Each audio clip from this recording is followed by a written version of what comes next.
Hola, muy buen día. Mi nombre es Karen Esmeralda Reyes Gámez. Soy estudiante de la Universidad de Estudios Profesionales en Ciencias y Artes. Soy del grupo Primero H en la licenciatura de Contaduría Pública. El día de hoy presentaré mi proyecto de investigación de segundo parcial, iniciando por un concepto sobre qué es una persona. Una persona es un ser con poder de raciocinio que posee conciencia sobre sí mismo y que cuenta con su propia identidad. A mi punto de vista, es todo aquel ser vivo y uno comienza a ser persona desde la concepción, ya que desde ese momento ya es alguien ajeno a otra persona y alguien deja de ser persona hasta el momento de su muerte. El concepto de dignidad humana desde el derecho natural menciona que es una concepción auténtica del derecho natural, entendido como tutela de la eminente e inalienable dignidad de todo ser humano. Es garantía de igualdad y da contenido verdadero a los derechos del hombre, que constituyen el fundamento de las declaraciones internacionales. El concepto de dignidad humana desde el derecho positivo. La idea de la dignidad humana es el eje conceptual que conecta la moral del respeto igualitario de toda persona con el derecho positivo. También es el proceso de legislación democrático de tal forma que su interacción puede dar origen a un orden político fundado en los derechos humanos. ¿Qué es una persona jurídica? Es un individuo con derechos y obligaciones que existe, pero no como persona física, sino como institución que es creada por una o más personas físicas para cumplir un objetivo social que puede ser con o sin fines de lucro. ¿Qué es una persona física? Es un concepto de persona, es literalmente aquel que puede tener obligaciones y derechos, y este no es más que el ser humano. Debemos entender a la persona física como el ser humano sin obviar el hecho de que no siempre fue así. No siempre se consideró persona a todos los humanos, tal como era en el caso de los esclavos de la antigua Roma. Una persona moral es todo ente de la especie humana dotado de capacidad jurídica, al asociarse con otras personas para alcanzar un fin en común. También se define como la agrupación de dos o más personas a los cuales la ley les reconoce personalidad jurídica para ser sujetos de derecho y obligación. Los atributos de una persona física es el nombre, que se compone de dos partes, que son el nombre de pila y el apellido. Estos últimos solían ser los de los padres, anteponiendo siempre el apellido del padre y posteriormente el de la madre. Sin embargo, en muchas legislaturas se permite cambiar el orden de los apellidos y la jurisprudencia permite incluso la adopción de apellidos que no sean los de los padres, al determinar que los apellidos no crean parentesco. Por segundo, tenemos el domicilio. Una persona física puede tener varios domicilios simultáneamente y estos a su vez pueden tener la misma ubicación. En primer lugar, el domicilio real. Este puede ser a su vez el domicilio habitual de la persona física, que es para las legislaciones el lugar donde está resida con la frecuencia requerida, que son 6 meses para el caso de la legislación federal de México. Por segundo también tenemos el domicilio de negocios, que es como el nombre lo indica, donde la persona realiza la mayor parte de sus negocios. En tercero, el domicilio accidental, que es simplemente donde la persona física se encuentre. En segundo lugar, el domicilio legal, que se define como aquel que le fija la ley para el ejercicio de sus derechos y obligaciones. Tercero, el domicilio convencional, que establece la persona física para cumplir con sus obligaciones y ejercer sus derechos, por lo general al celebrar contratos u otros instrumentos con particulares. Finalmente, el domicilio fiscal, que si bien podría a través de la interpretación verse como un domicilio convencional o como un domicilio de negocios, la verdad es que tiene una naturaleza totalmente diferente, pues en primer lugar la designa el propio contribuyente, por lo que no necesariamente es donde la persona física tenga la mayor parte de sus negocios. Sin embargo, no puede ser meramente un domicilio para recibir correspondencia o, como ya se ha visto, un lote abandonado, ya que eso se prestaría a que se pensara que el contribuyente realizará operaciones simuladas, como si la persona física fuera una empresa fantasma. Como siguiente tenemos el estado civil. Este se define como la relación jurídica entre una persona con su familia y los miembros que la componen. Este se compone por el nacimiento, la nacionalidad, la edad, la incapacidad de ser el caso, la ausencia en su caso, el sexo y por supuesto el matrimonio. Por consiguiente tenemos la capacidad, se conoce como capacidad de goce, mientras que la segunda se llama capacidad de ejercicio. La primera de ellas se tiene desde el nacimiento hasta la muerte y la segunda se adquiere, disminuye o pierde en el transcurso de la vida.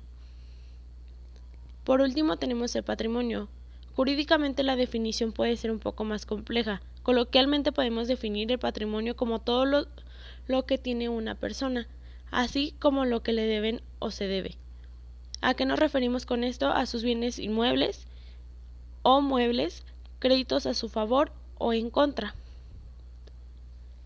Los atributos de una persona moral es el nombre, que es la razón social o denominación social. Es el cómo se le definirá a la sociedad o personas en conjunto. Por consiguiente, tenemos el domicilio. Es donde se identificará la sociedad y en el lugar donde se llevará a cabo la actividad. Por tercer lugar tenemos la nacionalidad, que es donde está constituida la sociedad. Después tenemos el régimen legal. Se define como el conjunto de normas jurídicas que rigen la constitución, funcionamiento y extinción de las personas morales, es decir, son las leyes que reglamentan su existencia. También tenemos que es un Estado.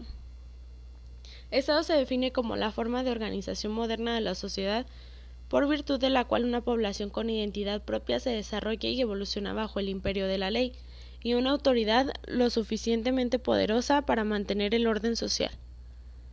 También tenemos los elementos del Estado, que es la población. Este sentido de pertenencia e identificación es clave para la existencia de un Estado, porque a partir de ello pueden distinguirse las nacionales de los extranjeros, lo propio y lo ajeno. Por consiguiente tenemos el territorio. Para que un Estado pueda existir debe tener un territorio propio para administrar, o sea, una porción de la superficie del planeta que le pertenece y está bajo su dominio absoluto. Por consiguiente tenemos el poder o la soberanía. Si no posee la autoridad para administrar a su voluntad su territorio, y si no cuenta con las instituciones para ejercer de manera autónoma y libre sus roles de justicia, liderazgo, organización social y política, con la soberanía sería inviolable y toda intromisión de potencias externas puede considerarse un motivo para la guerra, razón por la cual los conflictos internacionales se dirigen según las leyes e instituciones internacionales de mutuo acuerdo entre las naciones. Tenemos también la población. La población es un conjunto o colección de objetos al que está referido en estudio estadístico. El vocablo suena a personas, pero una población estadística puede estar constituida por cualquier tipo de elemento. Los elementos de la población inician con los individuos, que es cada uno de los elementos que forman parte de la población. Por consiguiente, tenemos el carácter, cualquier característica o propiedad que pueda ser estudiada en todos los elementos de la población. Por consiguiente, tenemos la muestra, que es cualquier subconjunto de la población. Cuando los elementos que componen la muestra están elegidos aleatoriamente y todos los elementos tienen la misma probabilidad de ser elegidos, diremos que se trata de una muestra aleatoria simple. Por consiguiente, tenemos lo que es el territorio. El territorio nacional es un concepto geográfico. Referimos a una porción de la superficie del planeta que pertenece y es administrada por un determinado estado, es decir, donde ejerce la soberanía. Los elementos son el espacio terrestre. Comprende el suelo y el subsuelo.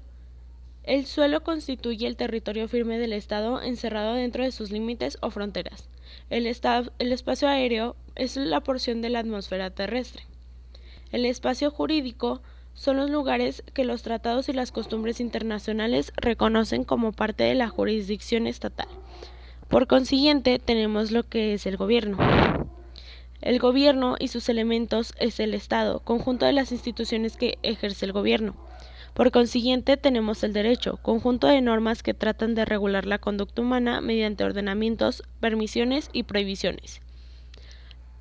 La legitimación es la calidad otorgada a ciertas personas o actos, por vía legal, que las coloca dentro del ámbito y protección del derecho.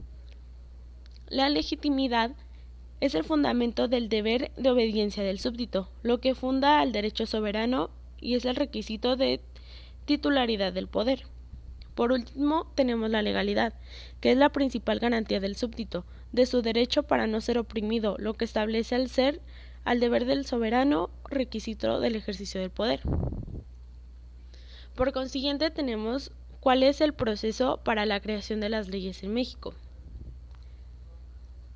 Por consiguiente, tenemos primero lo que es una iniciativa, que con relación a esta etapa tenemos que la formación de leyes puede iniciarse indistintamente en la Cámara de Diputados o en la Cámara de Senadores, con excepción de los proyectos relacionados con empréstitos, contribuciones o impuestos, o sobre reclutamiento de tropas, los cuales deberán discutirse primero en la Cámara de Diputados. Por consiguiente, tenemos la Cámara de Origen.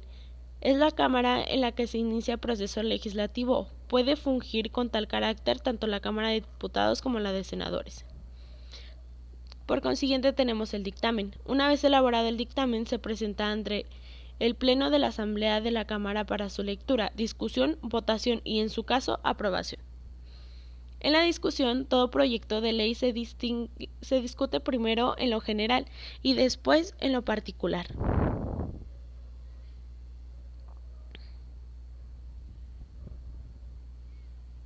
Cada uno de sus artículos se deberán discutir de esta manera. Terminando el procedimiento de discusión, se procede a la votación. La votación, declarado un proyecto suficientemente discutido en lo general, se procede a su votación. Si se aprueba, a continuación se discuten los artículos en particular. En la Cámara Revisora recibe la minuta del dictamen con proyecto de decreto y realiza el estudio, dictamen, discusión y aprobación seguido por la Cámara de Origen. Por consiguiente, tenemos la promulgación. El presidente de la República, al recibir el proyecto aprobado, puede realizar observaciones al mismo. En este caso, lo remite a la Cámara de Origen para su estudio y, si no tiene observaciones, promulga la ley y la manda a publicar para su observación y cumplimiento. Después tenemos que es un hecho jurídico. El hecho jurídico se define como todo acontecimiento de la naturaleza en el cual no interviene la voluntad humana de manera deliberada, o si interviene es de manera fortuita.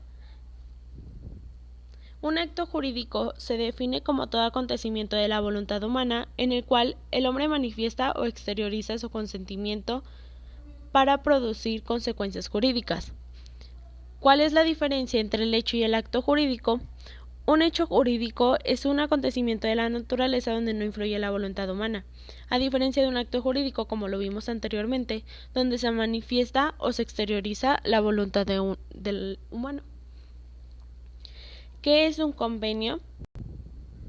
Un convenio es un acuerdo entre dos o más voluntades, que no tiene que ser necesariamente escrito.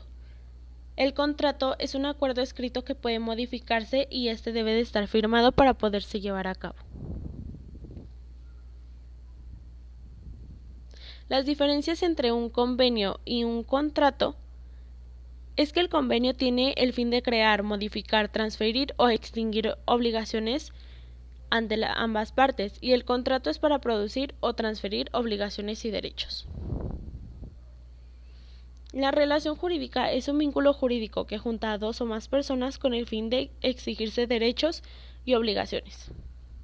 Sus elementos son el acreedor, que es el que recibirá, el deudor, que es el que dará, el objeto prestacional, que es el objeto que se dará y se recibirá, y el vínculo jurídico, que es la relación jurídica que se desarrolla al momento de existir un convenio o un contrato entre ambas partes.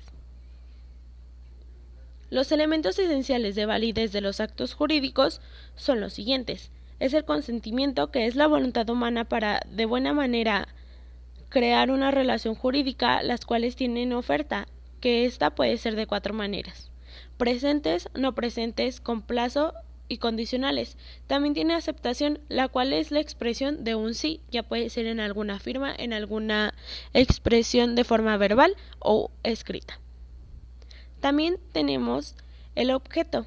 El objeto se define como el conjunto de obligaciones de dar, hacer y no hacer, que las partes pueden exigir sean cumplidas y cumplirse dentro de la relación jurídica, y al estar presente se declara su validez. A falta de algunos de ellos, jurídicamente se va a decretar su invalidez, modalidad absoluta o relativa. El objeto puede ser directo o indirecto. También está la capacidad e incapacidad jurídica. Es uno de los atributos de la personalidad. Si bien las legislaciones tanto federal como locales en México no la definen. Podemos entender según la doctrina como la aptitud de una persona de tener derechos y obligaciones, así como la de ejercerlos. También tenemos la clasificación de los actos jurídicos, que estos pueden ser unilaterales cuando las partes se obligan recíprocamente, que un ejemplo sería el contrato de compraventa, donde el vendedor se obliga a transmitir el dominio de una cosa y al comprador se obliga al pago de un precio cierto y en dinero. Bilaterales, cuando una de las partes se obliga hacia la otra sin que ésta a su vez le quede obligada. Esto sería un contrato de donación pura y simple. Los principales son aquellos que para su existencia y validez no requieren de la concurrencia de ningún contrato. Un ejemplo sería el contrato de compraventa. También tenemos accesorios. Son aquellos que para su existencia se requieren necesariamente de un contrato principal. Estos contratos normalmente se constituyen con efectos de garantía. Un ejemplo sería un contrato de fianza, prenda e hipoteca. Por consiguiente tenemos los onerosos. Es en el que se estipulan provechos y gravamenes recíprocos. Un ejemplo sería el contrato de arrendamiento en el que el arrendador concede el uso y goce de una cosa y el arrendatario se obliga a pagar un precio llamado renta. Por consiguiente tenemos los gratuitos, cuando el provecho es solamente para una de las partes. Por ejemplo, tenemos nuevamente el contrato de donación pura y simple. También tenemos el acto jurídico simple, es aquel que da lugar a una sola relación jurídica patrimonial. Un ejemplo, la compraventa, que crea la obligación del vendedor de transmitir la propiedad de una cosa y la obligación recíproca del comprador de pagar el precio en dinero.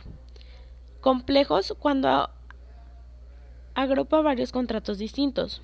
Ejemplo, si en una sola escritura pública se celebran conjuntamente un contrato de constitución de sociedad anónima, uno de división y partición y uno de compraventa. Cada contrato, pese esta agrupación física, sigue su suerte con entera independencia de los demás y queda sujeto a su propia disciplina sin que las vicisitudes que ocurran a uno influyan en otros.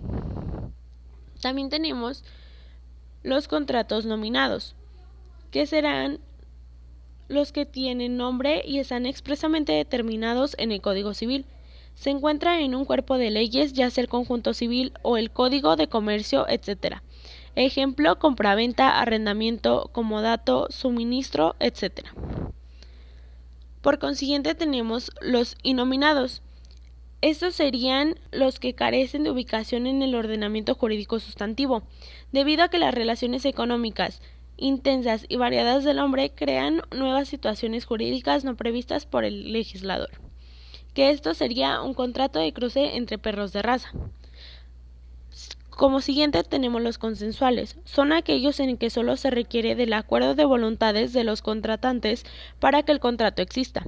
Un ejemplo, en el contrato de compraventa basta que las partes se pongan de acuerdo en el precio y la cosa para que el contrato tenga plena existencia jurídica, independientemente de que se reúnan los requisitos de validez. Por consiguiente tenemos los formales. Son aquellos que requieren de una formalidad específica para que tengan vigencia y validez. Como por ejemplo tenemos el contrato de compraventa sobre bienes inmuebles, donde la formalidad se encuentra en que debe existir una escritura pública. Tenemos también los instantáneos. Son los que por el ámbito de temporalidad en su ejecución y vigencia son contratos que se realizan en un solo acto temporal. Por ejemplo, la compraventa pura y simple, donde el vendedor por efecto del contrato le transmite el dominio de una cosa o de un derecho y el comprador paga un precio cierto y en dinero. También tenemos de trato sucesivo.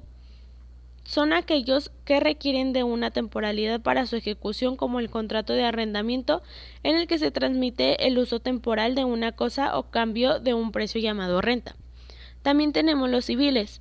Son los que están regidos por el Código Civil tanto por estar disciplinados en él, como no estándolos, por serle aplicables las disposiciones generales del contrato civil. También tenemos los mercantiles. Es un acto por el cual varias personas se obligan entre ellas para dar, hacer o no hacer. Este pacto genera derechos y obligaciones de las partes y tienen como objeto actos de comercio. Por ejemplo, el contrato de transporte terrestre, contrato de seguro, la financia mercantil, contratos de pagaré, letras y cheques. También están los administrativos. Es un acuerdo de voluntades generador de obligaciones celebrado entre un órgano del Estado en ejercicio de las funciones administrativas que le competen, con otros órganos administrativos o con un particular o administrado, para satisfacer necesidades públicas. Por último, tenemos los laborales. Son esos en los que se crea la obligación recíproca entre patrón y trabajador. Estas relaciones a su vez se entienden creadas por un contrato, el cual debe ser individual o colectivo o contrato ley de trabajadores. Por mi parte sería todo. Dejamos esta última frase para reflexionar. Sin justicia y sin respeto por los derechos humanos no puede haber paz. De mi parte sería todo. Gracias por su atención. Vuelvo a repetir, mi nombre es Karen Esmeralda Reyes Gámez, soy estudiante de la licenciatura en Contaduría Pública en la Universidad de Estudios Profesionales de Ciencias y Artes del grupo de primero H de Contabilidad. Gracias.